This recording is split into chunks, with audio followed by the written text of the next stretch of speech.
Give me fuel, give me fire, give me that which I desire.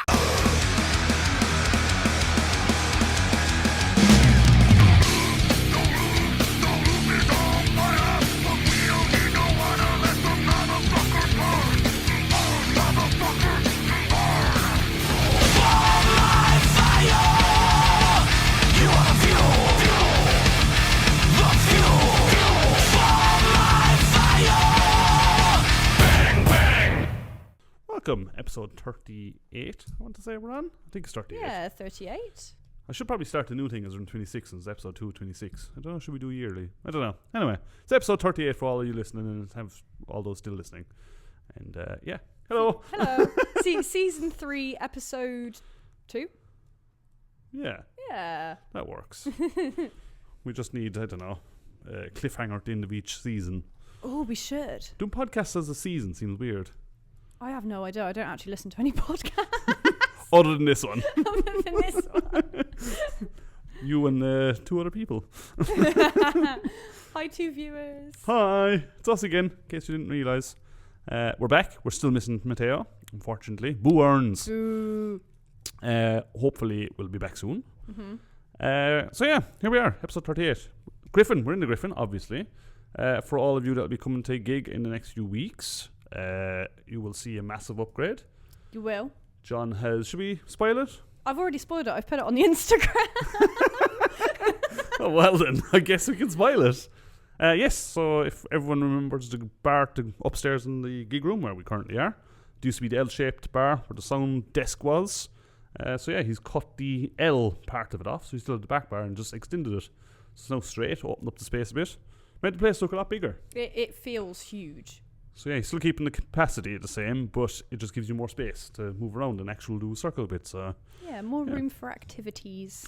but no two-stepping or whirlwinding or... Oh, you can whirlwind. You can't drop kick people in the head. Well, why would you do that? I don't know. People are a bit weird. And now they have Yeah. more space, so, you know, they could do a run and jump at you. So anyway, yes, come enjoy the space. Don't stand at the door as people normally do. Come in, enjoy it. You use the space, use the room. John has basically broke his back helping you out. So, you know, come on, people. Show the love. Sorry, I'm thirsty. Thirsty boy. It's an interesting pint. It's a very weak one, but it's quite a strong flavour. What did you get? I got the don't leave your keys upon the bar, which is an interesting name for a pint. Why did you leave the keys up on the table? You wanted to. Well, I think that brings you nicely into what you've been listening to. I'm guessing some system. I have actually been on a little system. How did you know? I just had a slight inkling. What in particular system down? You listen to Oh, just all of it. the full back catalogue. Yep. Nice. Standouts for you? Standouts. I'm just sitting in my car and waiting for my... I can't sing. Whole album or just that particular song? No, well, yeah, that was a standout song. That's been repping, listening to the system. Yeah. Nice. Way better than ABBA. Oh, there's been some ABBA as well. Yeah. Still, I mean, that's like 6 weeks of ABBA now. I've actually, Tom, if we're going into what we've been listening to, Why not, I suppose? I have been listening to. First off, Gojira. What album? The one with the little skeleton on it, like the blue album with the little skeleton on it. What's that one called? You know the one. I know the one. Yeah. Yeah, I've been having that on a lot. Nice. And who did I discover? They're actually like a bit of an older band. Dissection. Oh, they're quite, yeah. Yeah. That's a Nile equivalent. Oh, really? Yeah, they've been on the scene for quite a long time. Pretty big. Oh, I'm accidentally playing it. Yeah, no, I've been enjoying them a lot recently. So how would you describe Dissection for the people who haven't heard them? Oh, God. Kind blackened-ish. Deathy. Black. I you know. Metal. You know. Metal. Something I like, and, you know, I've got pretty good taste, if I do say so myself. So. Other than ABBA, but other than that. Get off my back. How did you come across Dissection? I don't remember. Just random playlist? Yeah, or? just random playlist. I love when that happens. It's nice, isn't it? It's just awkward when it comes on at a time where you can't, you know, go to the artist or take out your phone to see what it actually is. So like, oh, when you're driving, is that what you mean? It's like, oh, what was that? I didn't even remember it. And of course I never remember it. Yeah. And then Spotify does this usual thing of, what you've been listening to recently? Nope, that's not a song. Yeah. I don't understand why they can't just have it as one list. Here's Yeah, all the surely songs there's you a listen list to. where you can see like everything that's been on. Yeah, that would make sense, right? That would be great. It would. Spotify, sort your life out. What have you been listening to, Tom? So as we're on the whole algorithm stuff and music just kind of creeping in, so Black Bread have started to appear in my playlist. Very nice. Pleasantly surprised by him. I know there's been a lot of talk about him, and I hadn't really checked them out, but what I've heard of him, I actually quite like him. Pretty unique taste. They're playing soon, aren't they? Yes. Is it February or April? I don't remember. Yeah, I'm not sure. I think they're the headline as well. Yeah. I'm not sure how many people are in that band. Because when I was looking up a little bit about them, it seemed like it was described as a solo project, and I was like, well, sure, it's not one person, because then it'd be a bit awkward to headline with. I guess you'd have guest musicians in, but I don't know. I need to do a bit more research on them. But yeah, they've been creeping in, so I'm enjoying that. Thanks to the last episode when we were here, we were tidying up. I could hear Iron Tusk on downstairs. Oh, yeah. So then I had a week of Mastodon after that, because I was like, oh, I fucking love Mastodon. Nice. Mastodon are one of those bands that I keep forgetting about. And then I hear them and go, oh, fuck yeah, I really like Mastodon. That really just is Mastodon, though, isn't it? You forget about them for about 2 years and then go, yeah, that's 3 weeks solid, I'm going to listen to them. Because, they're fucking awesome. And then you kind of realise they've done a lot more albums than I actually remember. They've done loads, yeah. Yeah, apparently there's music coming from this year as well. Oh, really? Yeah, I think they said it at Bloodstock, didn't they? Probably. They either said they'll be back in 26 or there'll be music in 26. Or maybe a combo of both. Maybe a bit of column A and a bit of column B. Which I'm all down for, because that's that would fucking be awesome. Lovely. Yeah. And also went through a similar bout of Parkway Drive. Just because I was listening to our own podcast, because that's the thing that I do when I'm bored at work. Love to hear your own voice. I do. On that, it took me a while to get used to it. It's a weird thing to do. To talk into what's, only me and you now, an empty room. Mm-hmm. But for our hundreds of listeners that are listening, you're at the other side of technology. Or as we said in the last episode, we're in a different time dimension. We're technically in the past. I love you trying to wrap your head around the... I know, it's good, isn't it? So yeah, I went through a similar loop with Parkway Drive, just because I like Parkway Drive. They get a lot of shit, but I like how kind of humble and honest they are. They've come from really the ground up, playing their dad's garage to headline in Wembley kind of thing, which is cool. And now admittedly they have sold out with the last few albums. They've gone very arena rocky, but as I mentioned before, last time I saw them, they played all the old stuff, and that's fucking gnarly at their scale now. Yeah, well, it's a job, really, isn't it? Well, yeah. That's their career. It is. What a career to have, eh? Travel the world and play music every night that you've written to thousands of people who are just buying all your stuff, and worst things to do, right? I guess. Maybe building airplanes. That's the best thing ever. I don't know what you're talking about. Just try it sometime, it's great. Right, I thought I will try something a bit new this week. Mostly because I know people listen to this for A, the chat and banter that we have, B, just to learn a bit about metal, and C, to kind of learn about what's going on in the local community. So I thought I would fire some questions at you. I'm scared. You shouldn't be. There's only 3 questions, right? Okay. The first 2, I'll give you 2 seconds to think about. Mm-hmm. You should know the answer, but if you don't, that's okay too. I probably won't. It's for science, this is. And okay. The last one is a wrong answers only quickfire question, right? Wrong answers only. On the last one. So the first 2 is actually think about it. Oh, okay. So first question, think about the answer. Okay. You probably know it. I'd be surprised if you don't. But anyway, let's start. Name the band from Florida that gave birth to death metal. Death? Exactly. Yeah, easy, right? Yeah. I said it'd start easy. This is going to get harder as the weeks go on, just so you know. A little bit harder, but as you got there so quick, you probably have this in vinyl anyway. Do you know the name of the album that started it all? So Death's first album. Oh, is it... Something in the Power It Holds. Nope. No. Oh, no, it's the one with the big cave on it. Mm-hmm. Fag. It's 3 words. It's got a cave on it. Come on. At least I think it's a cave. I don't remember. If I give you the first word. Have you met me? You know that I don't remember album names. I thought it might I'm be like, fun. oh, it's the red one. It's not the yellow one. It's not the. It's not the yellow one. Yeah, give me the first word. Scream. No, I don't remember. Last word, gore. I actually just don't think I know the answer. Scream bloody gore. Now we know. Death's debut album. Now there we you know. go. So I fucking love Death as well. I don't know. Well, yeah. Me earlier, what's the Gojira album with the little skeleton on it and it's blue? Okay. Now, admittedly, that's on me because I know you're not good with albums, but I thought it might be fun for everyone to laugh at me. Yeah, okay. and learn in fucking the process. Poser, am I wrong? Can't even name their debut album, Jesus. So yes, Death have been, I think, there's always questions over who started what genres and everything else, but they're kind of the godfathers of death metal. I think most people can probably arguably, would agree to that, because they did something very different at the time, which has obviously inspired Death as we know it today, which is way more extreme. Right, so this one is a quick fire question. Wrong answer only. Okay. I have to get it wrong.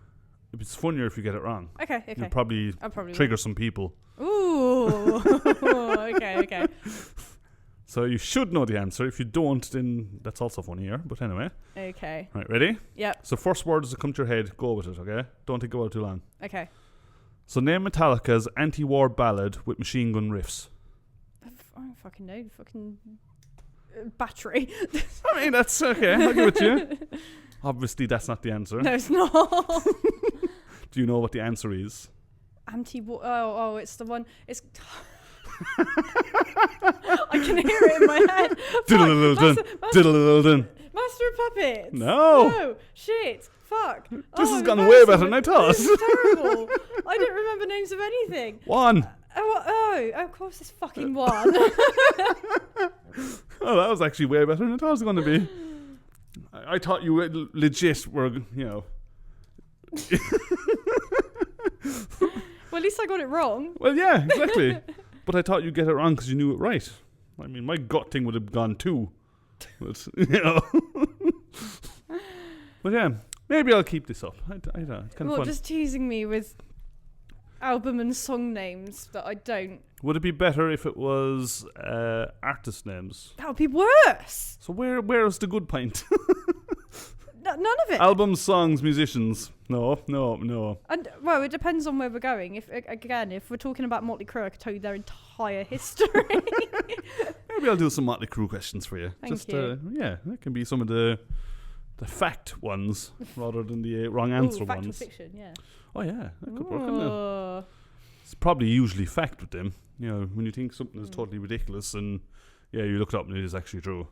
So yeah, the fact they're still alive and had a band and did unspeakable things to many people and probably have about 200 kids between them. Yeah. Where shall we go? Bit of news in the world of metal. Yes. Do you have any news? I have quite a bit actually. Some interesting ones. Bandcamp. Yes. Which is very good for. You can find information about all bands. They put everything up there. I believe you can do it as every band, as long as you're an actual band. Like if you just started tomorrow, I'm pretty sure you can get your stuff in Bandcamp. Yeah, you can just upload what you want, can you? Until now, which is good. So they have outright banned AI-generated music. Yay! Which is fantastic. And they're basically banning anything that's partially using AI or wholly created from AI. They can also remove music now that is suspected of being AI. Good. Which I think is fantastic. And they don't have to prove it. They can just go, no, we think it's AI, so we're taking it down, which I think is fantastic. I hope they got a huge team on this because I suspect it's going to be quite a difficult thing to enforce. And on that, if you do use Bandcamp, they want people to contribute. So if you come across something that you think is AI, report it and it'll get taken down because we don't need that shit in our lives. So Bandcamp's trying to promote that, there's a human side to creativity. It's not just a random thing to just pump out for the sake of it. Like, it takes skill, it takes talent. So they're trying to promote that, and I'm all up for that. I think that is great. Is it just for music, or is it also like if you've got AI artwork? Do we know? I don't know. I suspect they'll probably be pretty hot on artwork as well. That would be nice. Yeah. That's probably, yeah. So it's going to be hard to enforce it because the AI stuff is getting really hard to figure out. You know, musically, it used to be, it sounded a bit tinny or it sounded, you know, a bit off. But that's getting better and better and better. And, you know, like with images, you used to be able to kind of see, oh, well, his hand is wrapped around his head. Okay, that's clearly not right. But, yeah, I don't know if they're going to the level of the images, so if the band uses an AI image. I mean, in one way, I kind of hope they do, because you should just get artist friends to do it, or, you know. Well, yeah, as a point of artists making art. Well, exactly, what I mean? yeah. Exactly. So, yeah, I think it'd be a bit harsh if you wrote all the music and then used AI on your image for them to pull the plug on you. However, it would teach you a lesson. So, I guess don't do it. I don't think so. Just don't use it at all. Yeah, exactly. Just don't use it. Do it properly. And even if you draw yourself by hand and it's crap, who cares? At least, yeah, it's better than some AI shit, isn't it? Exactly. Other news. Remember Jay Winberg, formerly of Slipknot? No. This isn't a question fact. Go on. He's now formally of suicidal tendencies as well. Oh, what that's meant? He left Slipknot, went to them, and now he's left them as well. Oh, he's left. Oh, sorry. I thought all right. Formally of. Formerly of. Oh, Yes. I thought you said formally. Not Oh, formally. yes. Ah. Yes, that's my lovely accent. Yeah, apparently it's just it all ended well. He's taking priority with family and stuff, and kind of doesn't want to tour the world anymore. Big bands. Fair enough. Yeah, absolutely, totally fine. Tony Iommi is still doing things. I would hope so. I'm glad he's still alive. Yeah, absolutely. Making his third solo album, which apparently is definitely coming out this year. Oh, I heard about this actually, yeah. And apparently there's a documentary through Gibson about him as well coming. Ooh, Obviously nice. He's played Gibson. Yeah. I can't remember the bloody guitar. Plays an SG, doesn't he? He does, that's Yeah. the one.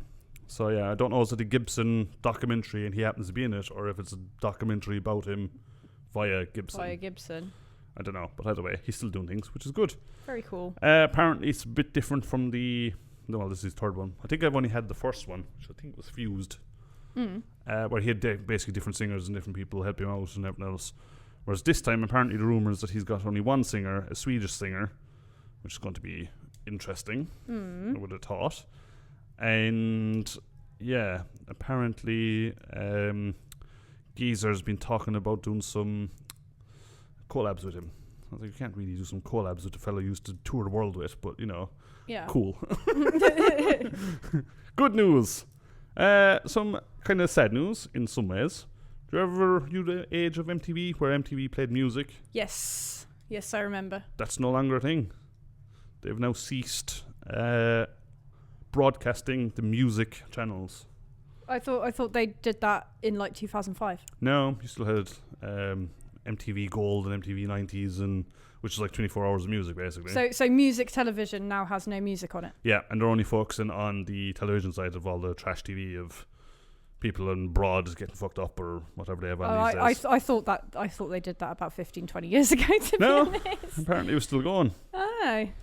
A nice little touch they did though, for the very last broadcast, they played Video Killed Radio Star, which was the very first video that they played. That's quite cool. I thought that was a pretty good way to sign off. But yeah, I remember watching MTV for the music, not the shite TV that it did afterwards. The only good MTV thing was Osbourne's. What about Beavis and Butthead? That was MTV. That's still going, but it's not MTV anymore. I don't know, is it? I think it's been bought up by someone else. Yeah. But yeah, Beavis and Butthead, that's a good show too. Daria was on MTV. That was a good show. Yeah, so it's not just trash TV then. Yeah. No, there's some bangers in there. Well, you can still watch MTV. I think they need to change their name now. What would they be doing? TV? Dear MTV, you stopped with your music, so call yourself TV. Oh, that's so funny. I really hope they change it to TV. I mean, it makes no sense now. You can't call it music television, and there's no fucking music. No music on it. So, yeah, I mean, that's a bit weird. But I mean, it did a lot for a lot of genres, not just pop music.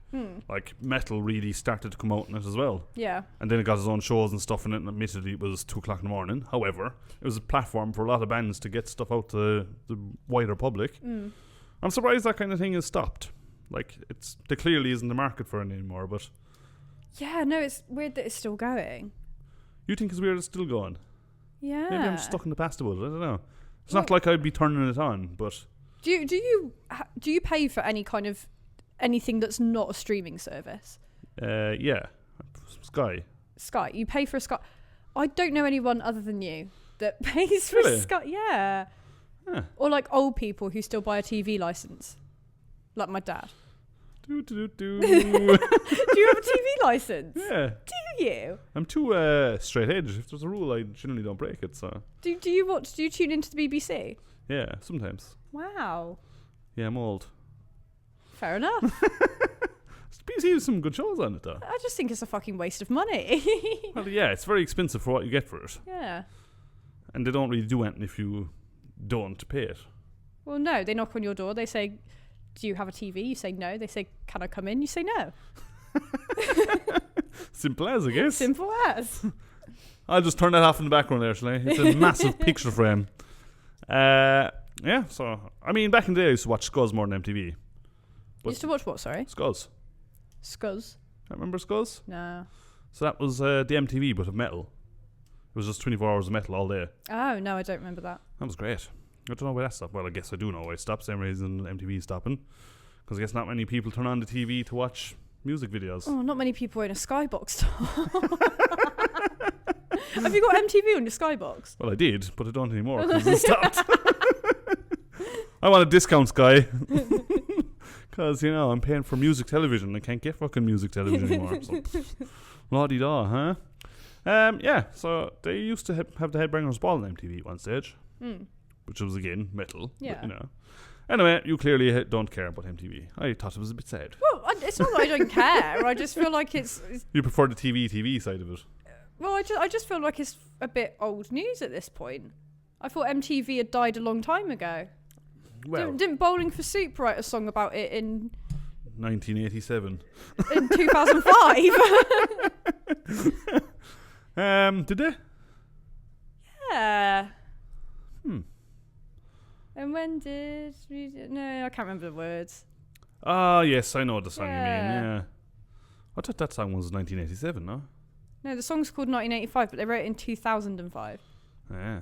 Which means you could write one now about 2005 and it would be the same amount of time away. Well, that's a bit scary, isn't it? That's terrifying. Yeah. It doesn't feel that way. No. No, it doesn't. No, that's disturbing. I'm not going to sleep well. Getting old. Yeah, it hits all of us. Time marches on. Yeah, when someone hits you with a fact like that, though, you're like, oh. Balls. Anywho, moving on. MTV, dead. Right. Anywho. So this one is a bit of an old story. However, it only came to light recently of what happened. Ooh, So, okay. In 2024, Pretty Reckless were supporting AC/DC. Pretty Were Reckless. Yeah, I know, that's huge, isn't it? Yeah. Seems And- like an odd matchup, but okay. Fun fact, which you probably know, the lead singer of Pretty Reckless. Oh, she was in The Grinch. She was the little kid in The Grinch. Yeah. So clearly a failed actor, and then went on to form a band. Failed actor. Child actor. I would say Pretty Reckless is better than The Grinch, though. So The Grinch is an excellent movie. You take that back now. That is a brilliant movie. I mean, it's all right. It's got fucking Jim Carrey in it. Can't watch it on MTV, though. Anyway. No, I'll watch it on my streaming services. Yeah, that's true. Yeah, I mean, Jim Carrey's always good. Oh, Jim Carrey's excellent. Anyway, yes. Yes, anywho. Yes, so they were on tour with AC/DC, which is a huge, huge tour for them to be on. I honestly didn't think they were big enough to be supporting AC/DC, but here we are. Anywho, they were playing in Spain, and some stage throughout the show, a bat landed on Taylor Momsen and bit her. So she had to go and get a whole heap of rabies shots and everything, and not as cool as, That's metal as fuck, though. It is, right? You're standing there doing your thing, and a bat lands on you and just bites you. That's fucking min. Okay, I yeah. guess it's revenge. It's like, ooh, that's metal music. I shall go and bite. You killed my granduncle, bastards. Long hair, loud music. May have got the wrong band, but the bat didn't care. So then AC/DC had a bit of fun with it, which is the part of the news that came out recently. Not that she was bitten by the bat, because I said I was 24, which is 2 years ago. Fucking hell. Oh, I'm so old. So sorry. Anyway, words. What was I going to say? AC/DC, yes, they started doing some pranks with it. So in her dressing room for basically the entirety of the tour, they used to leave a bat rubber duck in her dressing room. It's like, oh, that's pretty harmless. Okay, no problem. Then they started covering their amps in no bat symbols. And then they held a birthday party for her that was obviously bat themed, including a bat cake and a bat tiara that she had to wear. I was like, that's fucking awesome. That is pretty cool, but also has she got like mad PTSD about bats, or like is she okay with it? I honestly don't know. Getting bit by a bat is probably going to put you off. Bats. Yeah. Bat. Maybe she's sworn vengeance on him. I don't know. She's walking around to every zoo or out in the wild. And maybe it's like Spider-Man, except now she gets to be Batwoman, and because she's they were calling her Batgirl as well. Yeah, she's been bit by a bat. Now she's got bat powers and has bat parties. What would bat powers consist of? What would your bat powers be? Well, they've got a pretty good sense of smell, right? They can smell fruit. They can see with sound. Yeah, I was going to say, are they blind, or they've got some sort of extra... I don't know if they're fully blind, but they... Oh no, it's their hearing. I'm chatting shit. It's not their smell, is it? It's their hearing for sure. What, they can smell fruit? They can hear fruit? I thought some of them can smell blood, maybe. I don't know. I'm not a bat. That's vampires. And sharks. They can smell blood. Maybe bats? Yes, they use echo, don't they, to figure out where things are. Which is very cool. They also sleep upside down. Yeah. I wonder how they pee. Should we Google it? Yeah. Let's do that. Yeah. that can come up in the socials. How do bats pee? I wonder, do they turn around or do they just stay upside down? Well, they're going to have to... well, then they'll just piss on their head, wouldn't they? Like, it'll trickle down. Depends on how big a bat penis is, I suppose. Welcome to the podcast. You tuned in for metal. We're talking about how can bats take a piss. I mean, bats are pretty metal, though. They're one of the more metal animals, right? Yeah. They're black. Like bats and goats. I don't know why goats are associated metal. Oh, I knew the answer to this, but I'm going to get it wrong. It was a film in the 60s, and there was nothing to do with it before, but in this movie they like sacrificed a goat, and it was the first instance of it, but it was actually like way later than we thought, so any rumours of it before were like not real. Yeah. And I don't remember who told me that, but I do remember that. Because I got a tattoo of a goat because I thought it looked metal as fuck. I mean, they are, but it's just a bit of an odd animal. Okay, they got horns and they look pretty badass, and they're arseholes for the most part. But yeah, it's, oh no, they're pretty cool. I like goats. Yeah. I saw a fantastic thing on Instagram the other day. You've just totally got me going about it now. Here we are talking about animals. Anyway, the entire video is this random fella taking on... He's got a pet goat or goats in his farm. And I don't know, did he lose a bet or what? But basically someone said, go and see if you'll win versus the goat. The goat charges him, obviously sends him flying. So he gets up, and then the next few videos are him basically trying different things to try beat the goat. So one stage he goes in a full suit of armour and he still loses to the goat. What's he trying to do? What, just stay standing, I think. that the goat will hit him and just stop. And yeah, the goat just... the armour's not going to help. Like, you'll just be heavier. Yeah, just catapulted him into the air. He tried a sumo suit, which was ridiculous because the goat hit him and he just started rolling away. Nice. So yeah, anyway, there you go. Goats and bats. Metal as fuck. You heard it here first. Yeah, absolutely. I think that's possibly all my news. Tom's News Corner is a little bit short. Tom's News Corner. Let's go there. Tom's News Corner. Ah, you're getting in sync with links to stuff. Oh bollocks! I'm after breaking it. Yes, Alter Bridge released their new album. As nice. You were singing in the sounds of Creed, which had Mark Tremonti. Which had what, sorry? Mark Tremonti, didn't it? Probably. I don't know the name of the people. Who was Death's lead singer? Chuck. Yes. I'll give you that. Oh, no, there's a few Chucks, aren't there? Who's Chuck Billy? That's from Testament. Chuck. Who's Chuck Schneider? Correct. Hey! Ding, ding, ding, ding. See, you do know it. We got there. We dug through the depths of my little monkey brain.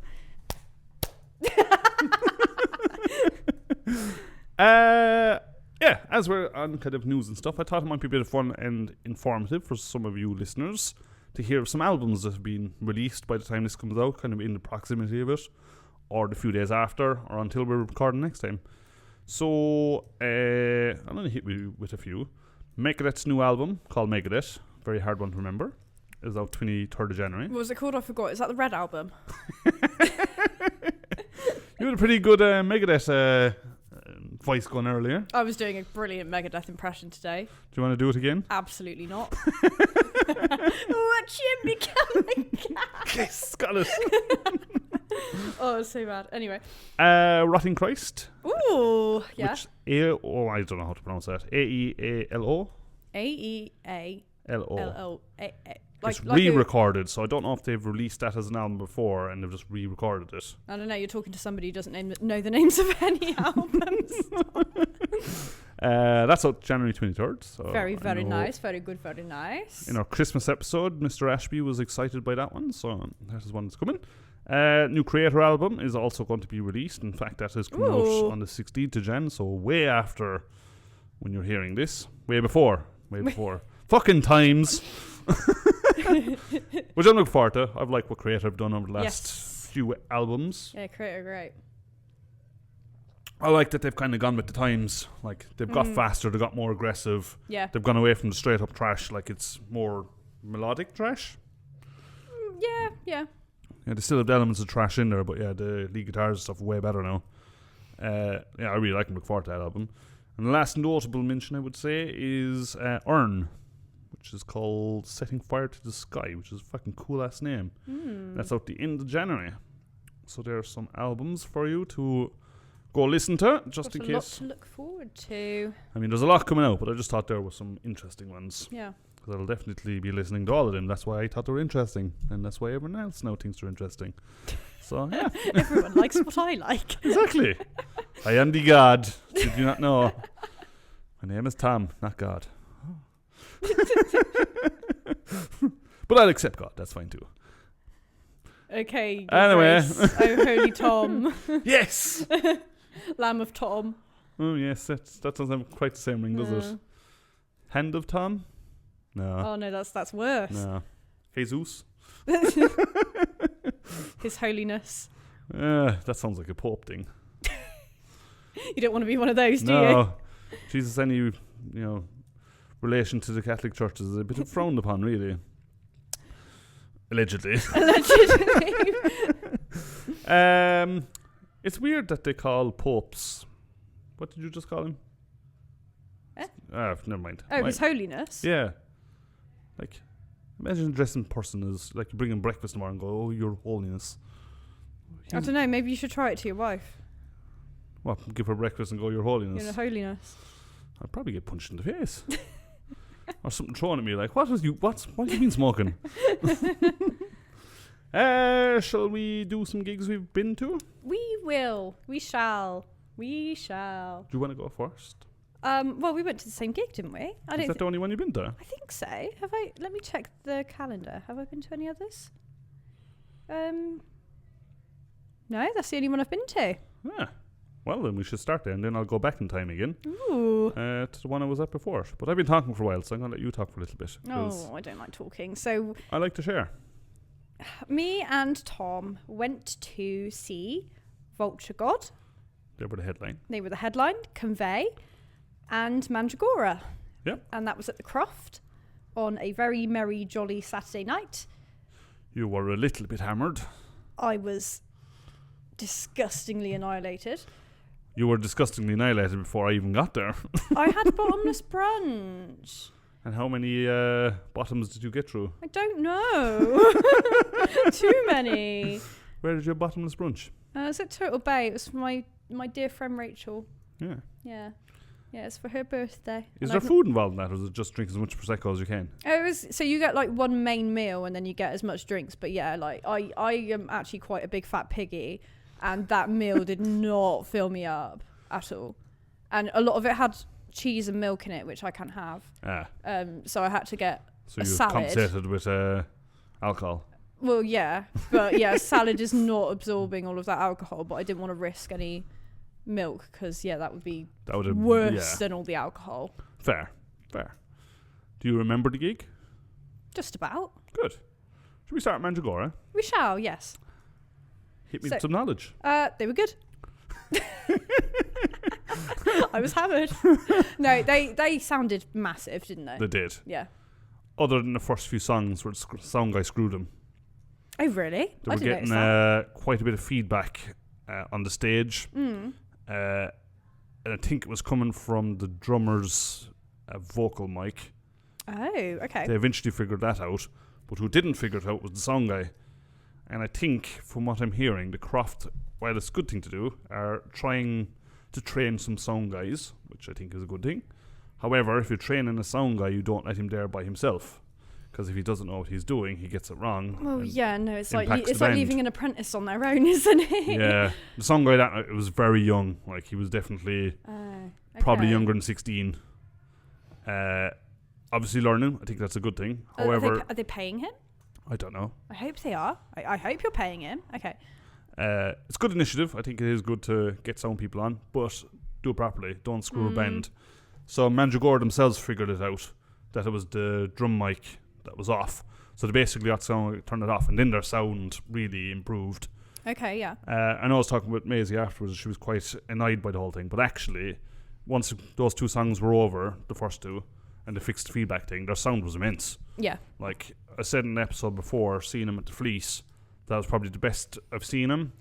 I think in the Croft, the sound was, again, once they fixed it, was fucking excellent. It was just like a wall of sound came at you. You could hear everything really well. They're having real good fun on stage.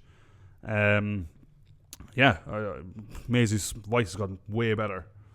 Like her screams is really now. No, I know what you mean, because when you said it the other day, I was like, well, what do you mean? They were good anyway. But she's really up their game, and it's really cool. Yeah, they sound great. I'm talking again. Do you want to add stuff? I took notes, you see. Yeah. No, Tom, I was hammered. You've got more sense to be chatting than.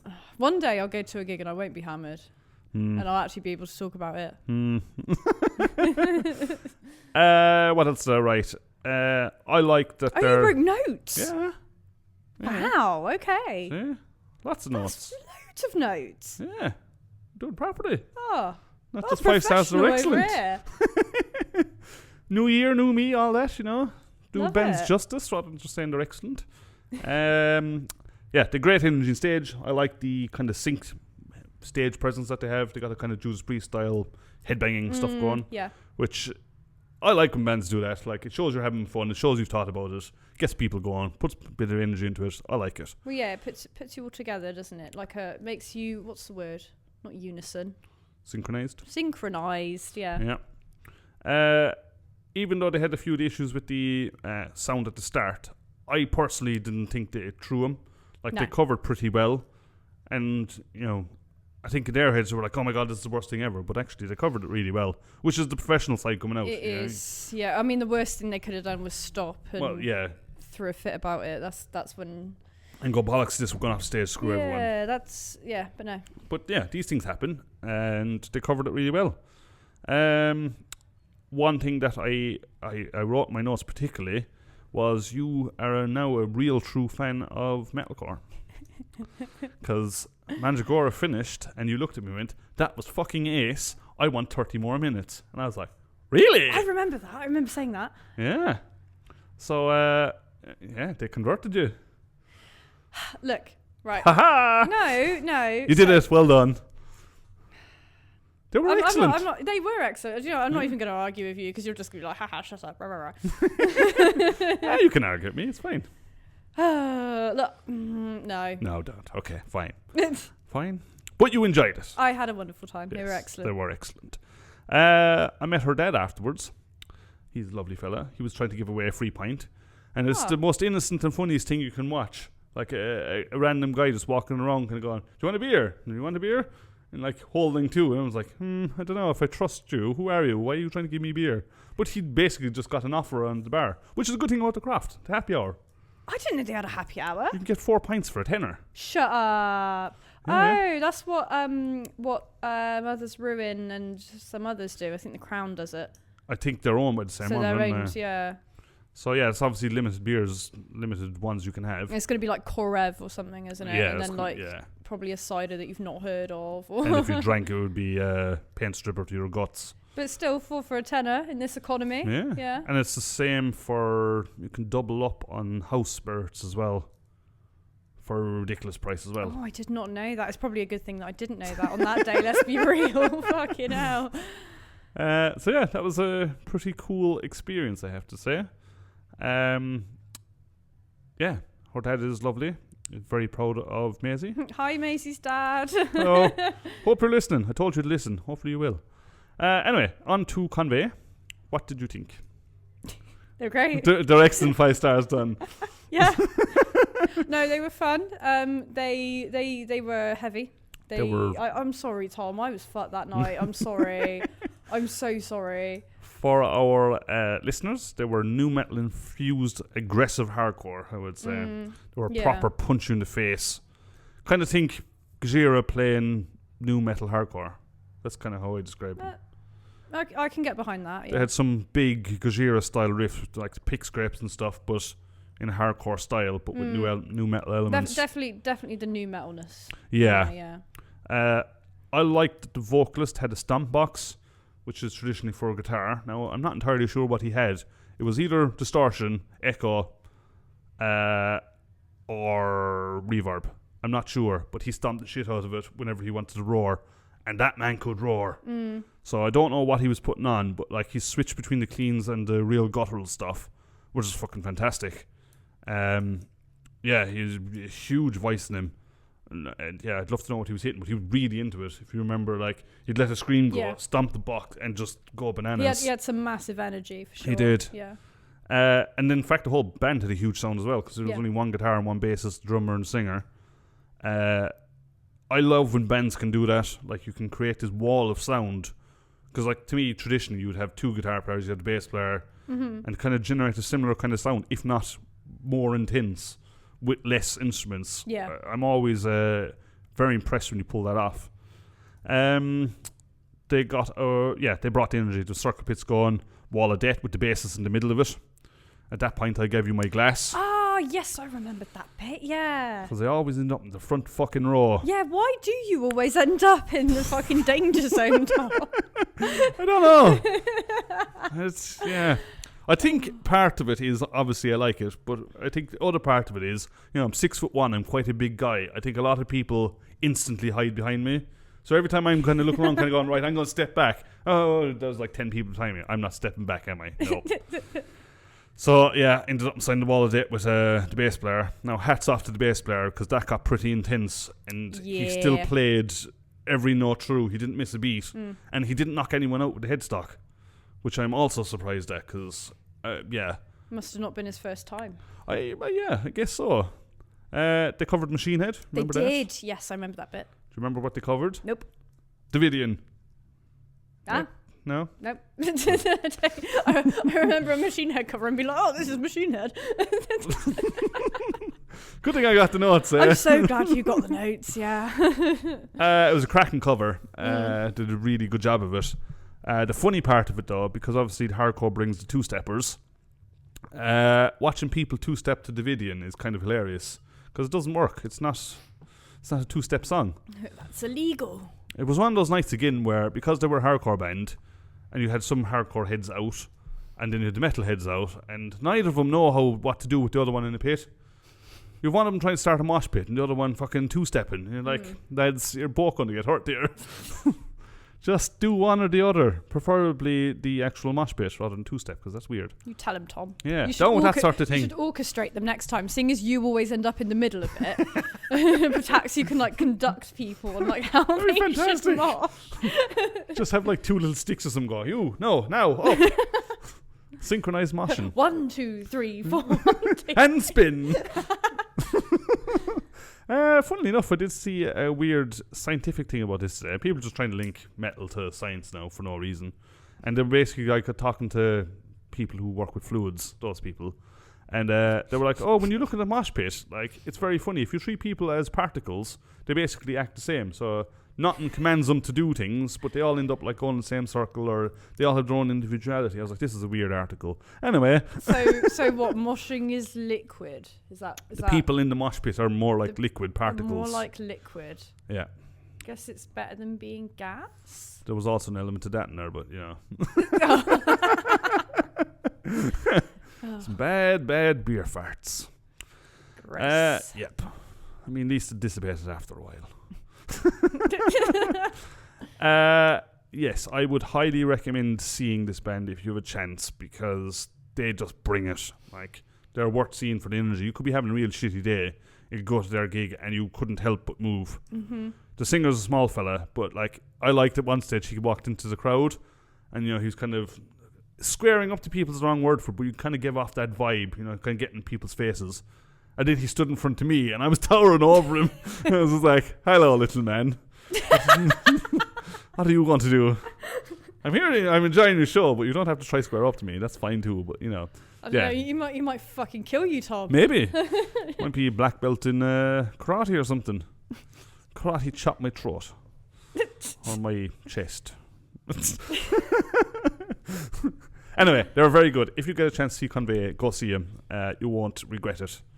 They were, I thoroughly enjoyed them. Yeah. Last band, Vulture God.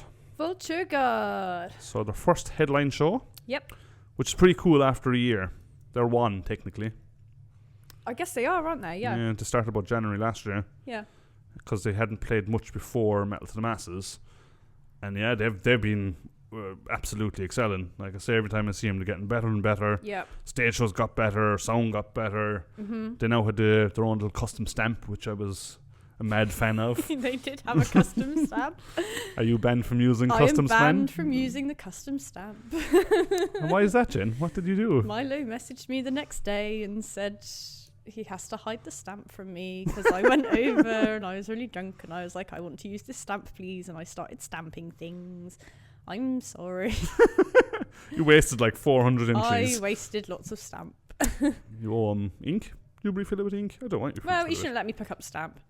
Well, yeah. Maybe you just want another one. It's cool though. It's got their own little symbol. Like it's free advertising, just stamping stuff, Well, yeah. Actually, I was doing God's work for them. That's what Jesus missed. Should have gone around stamping people. Yeah, should have been stamping. Or branding people. That'd be way more hardcore. That'd be an interesting way to get into a gig. You can get in, but we're going to brand you. I think I might stand outside and watch. Yes, new backdrop on the stage as well, which is cool. Mm-hmm. New merch, which I really like. Their merch is excellent. Absolutely. It's so good. I forgot I bought some, and then the next day I looked in my bag. I was like, oh yeah. I mean, that's a pleasant surprise, though. I'm laughing. It's not funny. I'm actually just an absolute fucking disgrace, to be honest. You did nothing that you'll regret. So probably be fine. not, no. You were just a bit drunk. It happens to all of us. You had fun. You told me you had fun. I so did have you fun. definitely had fun. I did have fun. I wasn't sick. I mean, that's A, surprising, and B, good. Yep. They played 2 new songs that they've never played live before. Mm-hmm. One is an epic progressive metal ballad, is probably the best way to describe it. And the other one is heavy as balls. Like, it is punch you in the face heavy. And it was Ben, the guitar player, that did most of the vocals. He's got a fantastic guttural vocal on him. Yeah. Which I didn't appreciate before. But it was really cool to kind of see him come forward and kind of switch places, and that was pretty cool. I feel like they sounded a lot... just clearer in the Croft than they did at the Exchange, because I've only seen them at the Exchange. Yeah. And I feel like there's such a big fucking wall of sound that sometimes when we've seen them, it's kind of like I can't distinguish things as much, if you know what I mean. But like I feel like at the Croft they just sounded way, way better than they did at the Exchange. I don't know, is it the Croft as a venue or what? But yeah, the wall of sound that they were generating is huge. I think part of that is down to the drummer. He's bananas. Like, that man is so goddamn talented. Yeah. There was a stage, like, he's playing really complex stuff, really quick, with pounding double bass in there. Stick went flying, didn't miss a beat, got another one, kept going. And, like, that's a... absolute machine. Yeah. Like, if you weren't watching him at the time he dropped the stick, you would have... I'd say drop it, went flying because he hit something so hard. You wouldn't have even noticed. Like, he kept it going. But yeah, I think he's got a lot to do with their wall of sound. Ben did keyboard Ben. Yes. Ben Squared, if you remember our interview with Vulture God. He did the vocals for Mastodon cover, which I was pleasantly surprised at. I know he's a vocalist, and actually you'll be seeing him very soon on this lovely podcast. Ooh, spoilers. When's he coming on? Well, that's a definite spoiler. Oh, okay. I don't know the answer. That's what I'm asking. Our next episode. Ooh. So he'll be back with his other band, Epimetheus. So Nice. watch out, because that's going to be fun. And we've got some fun things planned with them as well. So you have to watch and listen, I guess. Yes, they started a wall of debt, and Ben obviously took part in it, which I'm always a big fan of. Love that. You watch one of the members get into the crowd and start, taunting people and squaring up people and getting people going. It's quite impressive to see. I managed to stay second row for that one, so I at least wasn't on the front. There was a fella in there that lost his shit altogether, like throughout the day. I think he just got a bit, I don't know, saw the violence and was enjoying it a bit too much. Like, he'd stand at the edge of the pits, kind of target someone, and then just like sprint into him. And I was like, yeah, you're kind of actually targeting people now. Wait, I think I know the guy that you mean. He kind of shaved the side of his head and then the rest of it was long. Yes. He was a sweaty mess by the end of it. But yeah, he was definitely targeting people. I was like, if I was drinking, I'd probably lay you out on the floor. But yeah, not cool, dude. yeah, people are there for fun. And that's taken a bit too far, because then you're kind of, doing it deliberately, I think. But also putting yourself in a place that you're not getting hit. Which... you should be able to really take it as well. But anyway, only downside of that really was someone spilled their pint pretty early on, and the floor was soaking, so people were slipping quite a bit. So yeah, Vulture God had a lot of energy, did a lot of gnarly pits going. Everyone smiling, as I said earlier. Everyone kind of stood there at the end, kind of going, "You're going to play a bit more?" And then the house lights and stuff came on, so that was the end of that. Which is a shame. Did a Gojira? I could have sworn they did a Gojira cover. Maybe we were so. at different gigs. Maybe you just mixed it up with when you saw him when to do the Gojira cover. Maybe I'm just remembering what I want to remember. I would say, could you name the Gojira song, but we know the answer to that. Oh, it's from the album with the little skeleton on it. It's blue. The yellow one. Fox. So it's a slight side note. That was my second time at the Croft. Oh, was that it? Only, second time ever? Yeah. So not even as Croft as Rights? Oh. Wow. I thought Croft Rights is still there. Is that not further down? Is what? Is the Croft Rights not further down? No. So it was the Croft, then it became Croft as Rights, and now it's the Croft again. How did they change it from original Croft to Croft as Rights to Croft, as in interior-wise? Is it the same setup? Or? I don't remember going to the Croft. I think I was maybe just the tiniest bit too young. Right. Because I like what they've done. Well, it's a cool venue now. Wait, if I broke the mic again. And we still going? Yeah. No, you're fine. Oh, good. It's cables. Anyone that knows me from my Irish times would know I'm not good with cables. I've got some mad stories about playing guitar with cables and tripping over them and playing and thinking I'm playing and then realising there's nothing coming out of my amp because I pulled the freaking cable out. Well, only in your Irish times, though? Well, when I was in the band in Ireland, so... Oh. So, yeah. But also, generally, if there's cables around the place, I'm going to fall over them. It's kind of how I roll. Was it Irish metal? Yeah, kind of. Did you do a Thin Lizzy cover? We did, actually.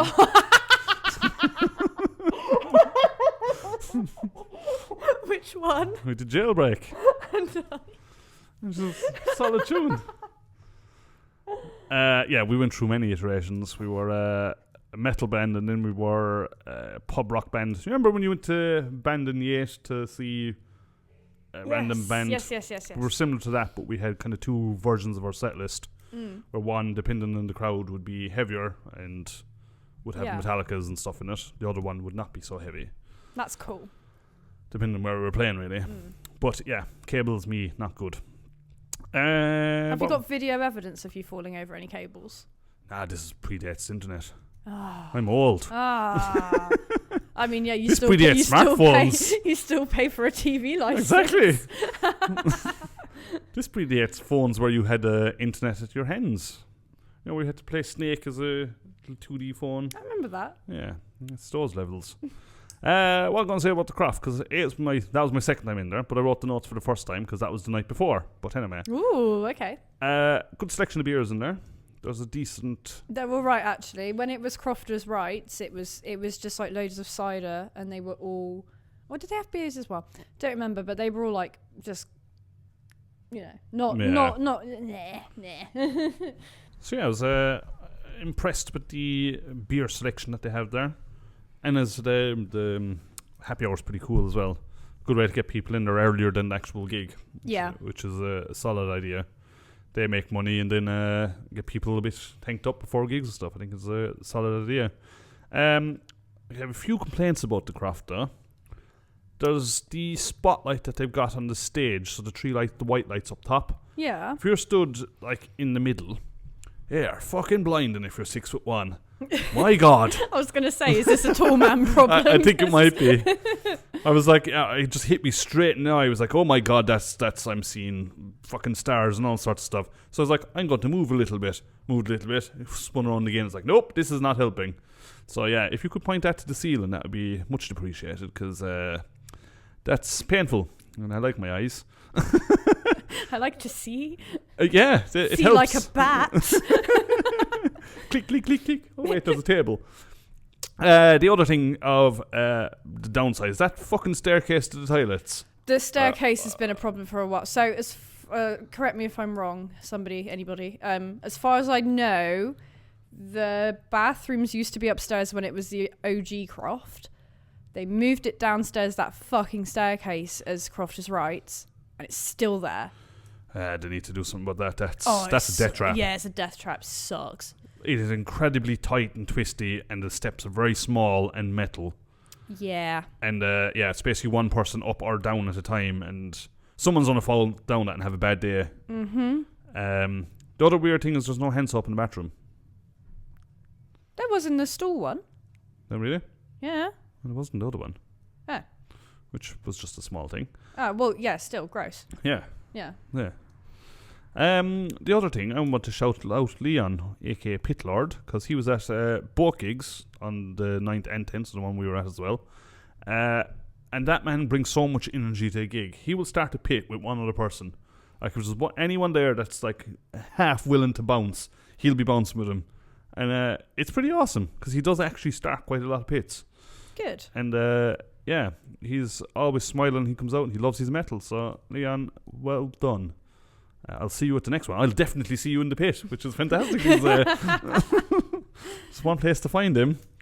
Anywho, the night before Mandragora and Vulture God and Convey, I went to see Quintona, World Error, Zycha, Blunt Impact, and Tropic Rot. So a very nice lineup. Mm-hmm. Right up my alley, because most of it's metalcore. You should have joined. You would have liked it now. Oh, about that. So it was interesting, this one, because firstly, half the bands were playing in Metal to the Masses this year.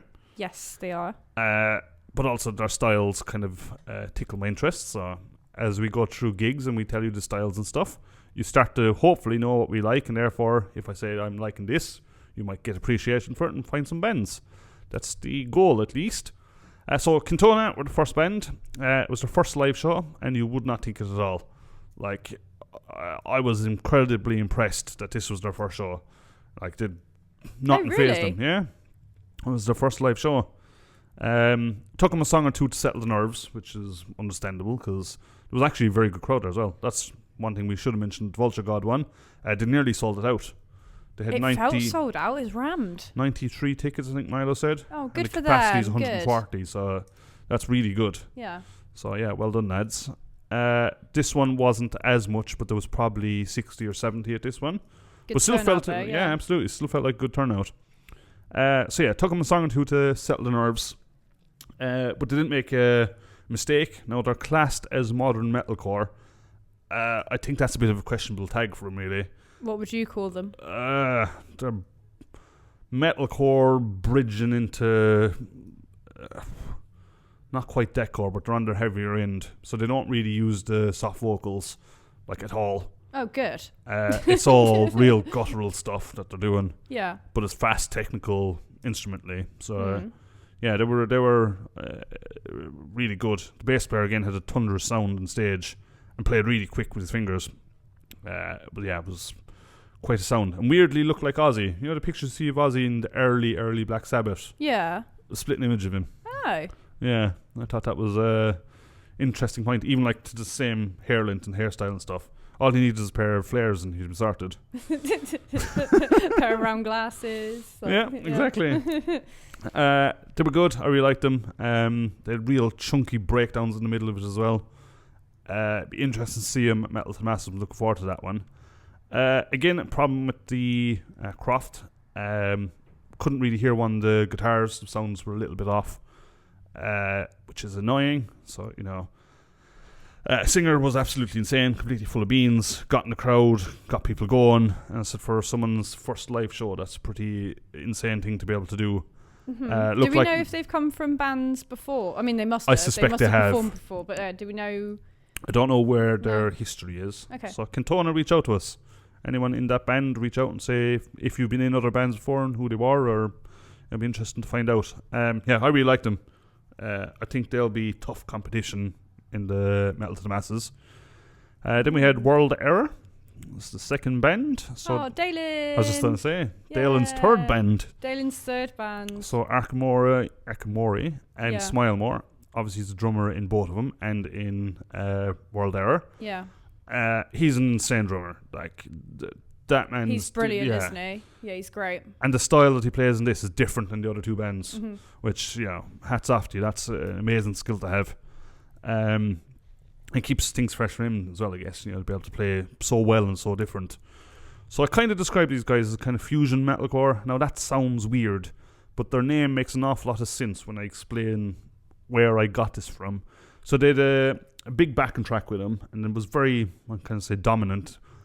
But it had an awful lot of, to me at least, kind of like industrial cyber sounds going through it. Oh, okay. But then they also like threw in some drum and bass and stuff into the middle of the metalcore. So hence this kind of fusion kind of thing where they're kind of blending styles. But the name World Error then got me thinking, like, what's the first thing you think of World Error? Would be a kind of cyber kind of sound, right? Yeah. So, yeah, I think the name actually suits them for when you hear them. Again, that's cool. Yeah. Looking forward to seeing them at Metal to the Masses. Yeah, they were. I liked what they were trying to do, but again, the sound guy kind of screwed them. So one of them was getting feedback on the stage, and it didn't really stop. So the sound guy just switched off basically, which is a shame. So that did, you know, put a dampener on things really. Because if you can't hear the guitar and all you're getting is feedback, you're like, well, this is annoying. I'm not sure they spotted it, but I think they haven't been playing very long, neither. I mean, obviously Dalen has, but I'm not sure as a band they've been together for very long. For instance, the singer, even though it was very good, wasn't aware of where the mic was, so was kind of doing this every now and again while singing. So that will obviously sound weird, because I'm not talking into the mic, but I was showing the video funny people. That. I know someone on the podcast who does that. What? I don't talk like this. No, not you. So yeah, and kind of, you know, stepping back like too far and stuff like that. So yeah, I think just a bit more awareness of where your mic is useful, especially if you're the front man. They kind of had erratic time signatures a little bit in certain sections of the song, which is good. I like when bands do that. It shows like technical skill. However, the thing I don't like about that, so the reason I don't really like Macor, this isn't Macor, but the kind of erraticness means you don't really get a groove with it, personally. Yeah. Which means it's hard to get people going and stuff, because as soon as you do it, then it changes, like, kind of throws you out of your own step, I think. Yeah, I like what they were trying to do. I don't think the song guy helped them, and they were a bit nervous. There was no crowd interaction whatsoever. But I suspect by the time they get to Metal to the Masses, that will have changed, and yeah, it'll be interesting to see how they do. Next one, we pronounced on the show as Zaichi. It's not Zaichi, it's Zaichu or Zaicha. He said it, but I didn't quite get. Zaichu, Zaicha. So it's, yeah, Zychie. But it's not Zaichi, which we thought it was. Oh. I don't know what it means, but they were fucking insane. They were Black and Doom. Ah. Now, that is a genre I haven't really come across. Oh, really? Yeah. Oh, I used to be in a Black and Doom band. Really? Yeah. I really liked it. It's like real heavy doom, Yeah. but the vocals were black metal. Yes. Do they have some nice like black metal chords? You They know, did. Like I can't even sing it. You know what I mean? Yeah. Yeah. They were. Yeah, that caught me off guard. That was really cool. They had a lot of fun on stage, doing some shots, complaining that they couldn't do any more shots, drank some beers, chatted with the crowd, a lot of fun. Light show was really good for them. I'm looking forward to seeing them. They were solid, and calling them Doom seemed weird because it was a bit quicker than your standard Doom. Like if you just said Doom, you kind of have this slowness image in your head. They weren't that slow. Yeah. You know, the riffs were still heavy, but they weren't, 30 beats a minute kind of slow. I really liked them. I'd highly recommend going to see them if you have the chance, because I was pleasantly surprised it was Black and Doom. No, they sound right up my alley, to be honest. I love that black metal was a thing, right? We all know black metal relatively died out. There's still black metal bands out there. Yeah, where are you going with this? What I was going to say is what I really like is people take influence from it. So the good parts of it, like the black metal shrieks and stuff, the Lachrymose style riffs, and adds it to another genre, and it works really well. Yeah. You've got black and hardcore, black and doom, black and trash, black and death. Yep. And it adds a real nice layer to stuff, I think is probably the best way to put it. Yeah, no, it's like a nice bit of seasoning on top of something. Absolutely. You don't want to just eat the sprinkles, you want to put the sprinkles on a cake. Exactly. And I think it's a match made in heaven, really, or hell, whichever way we think about it. Match made in a burning church. There we go. Allegedly. Not that allegedly. Before we get cancelled. Blunt Impact were the next one on. So they were like punch you in the face hardcore. Fast, Nice. aggressive music. They had an interesting Cockney backing track, which was weird. But it kind of goes, I guess, with the style a little bit. They had a huge amount of fun. The entire floor was literally vibrating. Like, they had that much sound coming out of them. Yeah. So you could feel it in both your feet, and they were just kind of doing that. Like, fair play. And again, they didn't have a huge amount of members. For obvious reasons, there was lots of two-stepping. It was their second live show and their first in Bristol. So welcome to Bristol. I hope you enjoyed it. Blunt Impact. Are they Bristol based or have they travelled from somewhere? They've travelled. I can't remember what they said. Worcester, maybe? Oh, that's only up the road. I can't remember. I can't remember where they said, but I think you'd have enjoyed them. They were fast, aggressive, like they just had fun. And then Entropic Rock came out. And if we remember from 2 episodes ago, our Christmas special, New Year special, this is one of the bands I said I was looking forward to seeing and how they do this year. Yeah. Also in Metal to the Masses, which is good. I think they've got a tough heat, actually, now that I know some of the bands. But I think they'll do very well, because their sound has got insane. Mm-hmm. You could now hear everything really well. Again, I don't know if it's just because the first time was at the Exchange. Oh, it was in the basement, wasn't it? Yeah. Which I'm not sure about as good for sound because the way it's shaped, but it also was their first gig, so there could also be a few elements to it. But that was not a problem this time. You could hear everything. They sounded immense. Again, this wall of sound that came out, absolutely insane. They've upped their game. They had inflatables, so people beating shit out of each other with palm trees. It's never gets old. For a decor band, they had bubbles and bubble guns at the side of the stage. Oh, well, that's a brilliant idea. Right? And they were using pink strobes. So all the stuff that you would not associate to decor, they had. And it was marvellous. It was a beautiful combo. I thought they were Slam. They're a bit of both. Okay. They were probably, Virgin both. Okay. I don't think they're as heavy in slam, really, to fall into that. But they're somewhere in that extreme realm. Yeah. They're very, very good. It was an excellent show by him. The lead singer is lovely. Alex, I think his name is, so shout out to Alex. He's very humble, very nice guy. He's just happy to see people around, happy to see people at the show. Clearly enjoys being on stage. His voice has got really good. He can really now hit the growls and stuff, which is, excellent. So seeing them at Metal to Masses again is going to be fantastic. The only qualm I have with him, and I'm not sure it was intentional or not, but they had awful long breaks in between each song. And I don't know is that intentional because the music is obviously quite aggressive, quite extreme. Yeah. And I don't know is the backing track that comes in to kind of slow things down again before they punch you back in the face, or if they were trying to extend the set because they were the headline. I'm not entirely sure. But it kind of takes away from it when it's too long. Oh, okay. Yeah, I mean, at least they had a backing track and no just awkward silence. Though. Yeah. Yeah. Yeah, I do agree. So yeah, well, I guess for Metal's Masses they won't have to do it anyway because they'll have 20-minute Well, yeah, sets. they'll have like no time. They'll have to get through it pretty quick. But yeah, they were excellent. I'm glad to have seen them again. I will definitely be checking them out again when they're playing again.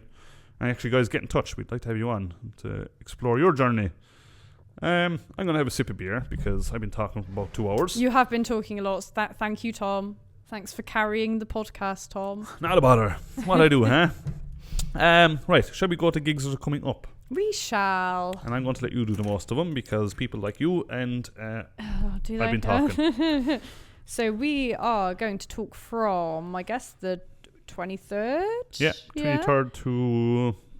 Do you want to do around the 6th, maybe? Yeah, so if you want to go 7th, to a gig from the 23rd. If you want to go to a gig from the 23rd of January Which is the day this comes out, obviously. Day this comes out through 6th of February. So starting on Friday the 23rd of January, we might have actually mentioned some of these last time.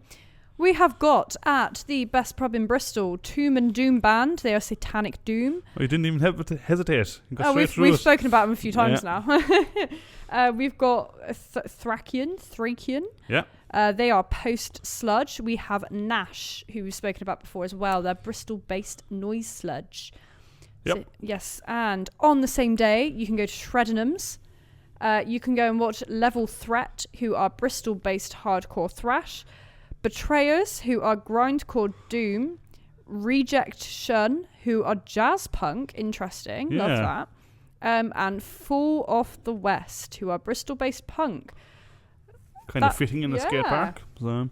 I've not heard of any of these new punk bands. No, me neither. Oh, I'm out of the loop. I'm out of the scene. I guess you have to go to Shreddenham's on the 23rd. Oh, I kind of want to go to both. Both of these gigs sound really good. They do. Mm.